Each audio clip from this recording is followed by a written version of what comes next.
immediately flip it up and draw up my 14 units. Now, when you're drawing up this, you can pull up more than you need. You can give some good flicks, really get those air bubbles out.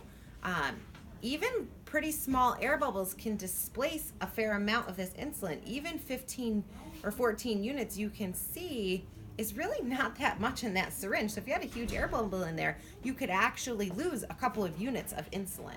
Yes, it's going sub-Q, so a little air bubble isn't going to hurt your patient. So here it's really more about displacing the medication and making sure you're giving the appropriate medicine. So if you need to, flick it good, you can go back into this vial. It's fine, whatever you need to do to get those 14 units up. I like to sometimes pull really quickly on the bottom of my syringe. It creates a little turbulence in there. You'll see a whole bunch of bubbles kind of whirl up like that, and then you can, usually they're all at the top, and you can push them out, okay? So I have my 14 units then. I need to do some checking of this, right? So I have my 14 units. I'm looking at my regular insulin. I'm doing another check. I mean, in all reality, we should check both of these insulins 3 times, right? That's really challenging to do because we're just standing here looking, right? But you need to check, you need to draw up, you need to check again that we really have this correct dose of insulin, right? You have regular insulin, 14 units, all right?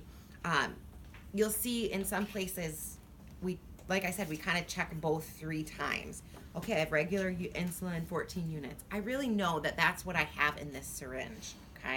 Now I'm going to go to my NPH insulin. Some resources are now saying that you should insert your needle into the core of this insulin vial at a 45-degree angle instead of 90 degrees. The research is showing that going down like this kind of cores the little rubber stopper a little bit, and we actually might get some rubber into the tip of the needle. And so what you do then is you just look at your needle, bevel up, you go in at 45, right still into the middle, and as soon as you're in, you flip it up like that. Did you guys see me do that? And so when you're going into these vials, that's how we should be piercing the vials. Be careful, these needles are really, really, really small. If you bend them, the worst thing, you just get another one and start over. It's not the end of the world. It happens in practice all the time. So now I'm going to flip this up and I'm going to draw up my 38 units, which is how many units total? 52. So I'm not drawing to 38 on here, right? I'm drawing to 52 on here. So don't make that mistake in your comp. You got to really draw up to the 52 mark. And you can't go back and forth now that you're in this intermediate acting, because you'll push regular insulin back into this vial. So you have to be precise in your withdrawing of this medication.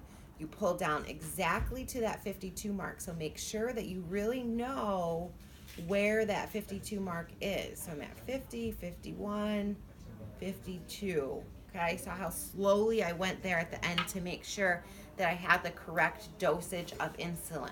Okay, I'm going to do some more checking here. I have my NPH insulin. I had 14 units of that. So now I somewhat have to assume, right, that I now have 38 units of NPH in there because my total is 52, right? So you're going to check that. You're really doing 3 checks here in that prepare section, because how else can you really do that?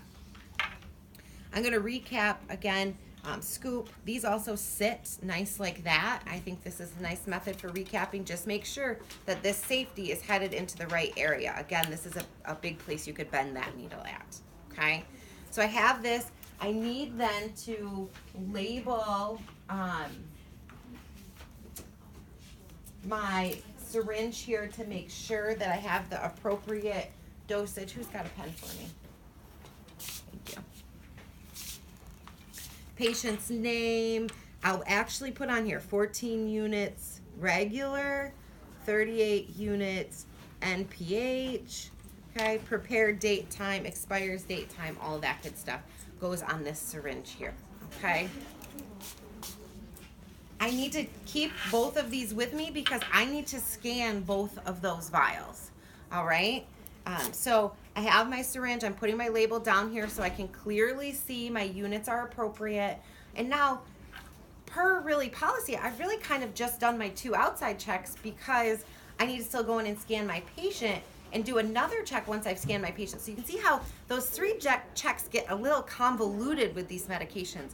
So don't be afraid to over check these, right? You draw up your regular, check 3 times. I drop my NPH, check 3 times. I know it seems somewhat redundant, but we are giving a high-risk medication here. So don't be afraid to really do some over-checking while you're drawing that up. And then when we go into the patient's room, we're still doing another full check there, but we've already drawn them up. So it's kind of like those checks are a little bit different with this scenario.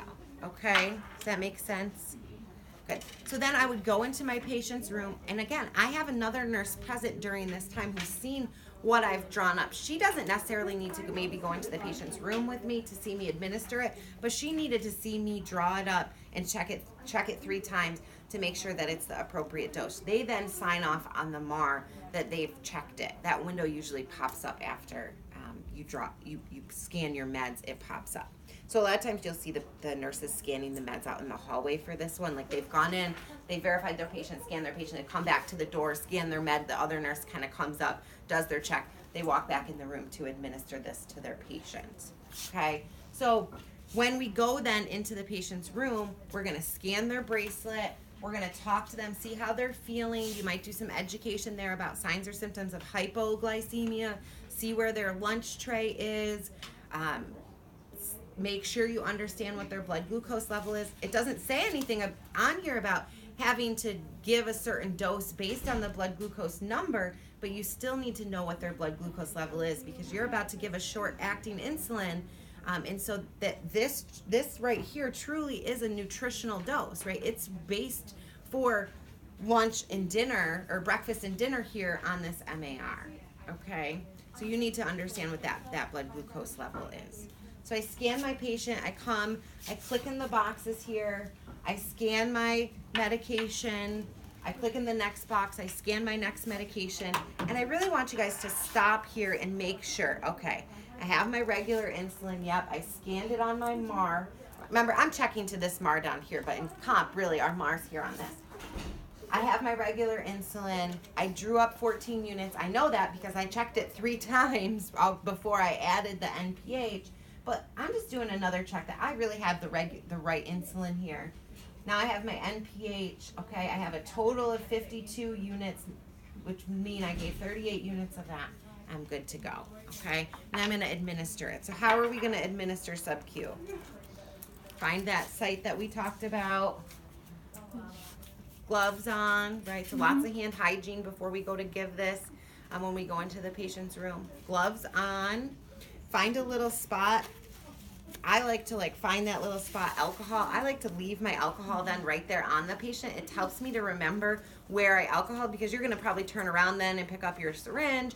You go back, you're like, where did I alcohol? I don't remember where I alcoholed. It's a little guide for you. Pinch up, remember, go in that 45 or 90 degree angle, inject that medication, pull out, put your safety up, put it in your sharps container, get rid of those gloves, do some hand hygiene, okay? Then you're gonna, of course, monitor your patient for signs and symptoms of hypoglycemia post-insulin administration. So you're gonna wanna come back in and check on them at that 30-minute mark for that peak onset or the onset of the regular insulin, and then monitor them after their meal. Make sure they ate enough, make sure they didn't receive too much insulin, and that they're not feeling any of those signs and symptoms. Okay? So any questions about the checking, the actual giving of the insulin? Because I'm not going to do that for each one of these scenarios. Now we're just going to kind of talk through the different MARs and how we would prepare for those MARs. Okay? So your next MAR is Marty Moffitt. And so Marty Moffitt has Lantus or Glargine insulin, which is our long-acting insulin, and also needs some Lispro per sliding scale. And so that's, remember, a correctional dose of insulin. So here we certainly need to know what that blood glucose level is because we couldn't dose our insulin appropriately if we didn't know what that blood glucose level is. So the very first thing we need to do is get that blood glucose level. Let's say our blood glucose level is 185. So if our blood glucose level is 185 at 7 a.m., what are we going to do in terms of giving insulin to this patient? 2 units of Lispro, and what else do they need? 8 units of Lantus. 8 units of Lantus. Can we mix those insulins? No. No. So this is going to be 2 separate syringes, 2 separate labels, And so here you can really do your 3 checks just as we've learned, because you got 2 separate syringes. Make sure that you're really checking right, because this is where we could get labels mixed up. We could be giving 8 units of regular insulin instead. So really do diligent checks here. So you're going to get your meds, you're going to pull them out, you're going to check them against your MAR, you're going to prepare them on that first check, you're going to check them again outside the room, you're going to go into your patient's room, check them a 3rd time, and administer them to your patient. So here, when we're just giving out of 1 vial, you're just going to scrub the hub, pull up the air in the syringe that you need, inject it into the vial, flip it up, draw up the one you need, put your label on it, be done with that one. I don't want to see 2 syringes here that don't have labels on it. So you're going to do 1, label it appropriately, set it to the side with the vial that you've drawn it up in, then go to your second one, draw it up, do your checks, make your label, and now you have both. That concludes your first check there. Then you still have to do check 2 and check 3. Okay? We cannot mix that long acting. So this is 2 separate syringes going into your patient. Yes, it's 2 pokes, but it is what it is. They're little tiny needles. You can give them in the same similar site, so you could give them in the same arm, just not exactly one on top of each other. So maybe one down here and one up a little bit farther, depending on how much sub-Q tissue they really have there. Okay. Any questions about that? You said going in at 45, is that just when you're mixing 2 different types? Anytime you go into the insulin vials, you should go at that 45 and then flip right up to 90. Okay, good question. In the middle of these MARs, because that's how it got printed at the print shop, is this insulin general rules kind of here. So just review that. We've kind of, I think, already talked a little bit about this. Your peak times, your premix, IV. You don't have to give IV, but we know regular insulin is the only one we can give IV. So Kathy Devers is the next one. And Kathy Devers has multiple types of insulin. She has a sliding scale dose of Lispro, which is a correctional dose. She has Lispro 4 units, which is her nutritional dose. And then she has Glargine 12 units at bedtime, which is the long-acting insulin. Okay. So you might pull different cards here. Different times could really vary how this comp goes. But let's say we're doing the 8 a.m. administration. How are we going to give those 2 insulins? Together in the same syringe, because it's the exact same insulin. So we just need to figure out, let's say the blood glucose is 232. How many units is that based on that? 4 units plus our nutritional dose of 4 units. So how many units of Lispro am I giving? 8 units. 1 syringe, 1 vial, same thing there. You're just going to draw up 8 units. You're only going to label it with 1. So I don't want to see 2 separate syringes here. We need to understand we can give those in the same syringe. Okay? You do your checks just as you would 3 checks, standard practice. Prepare on the first check, label on the first check, second check outside the room, go in, scan your patient, do the 3rd check. Okay?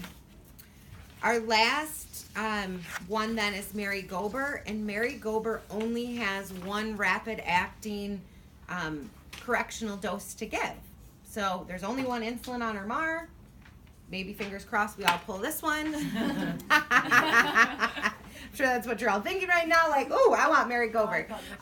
So all you have to know is what your blood glucose is. There's really not much to get confused here. If you're doing your 3 checks, you'll know you got the right insulin. You give the dose based on what their blood sugar is.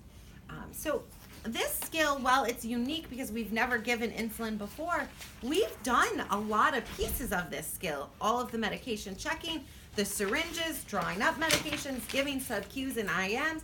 So really the only thing of this that is truly new is knowing which insulins can we mix, how do we dose based on a sliding scale, make sure we understand what that blood glucose level is, make sure we know and teach our patients signs and symptoms of hypoglycemia so that they can put that call light on if they start to feel that way.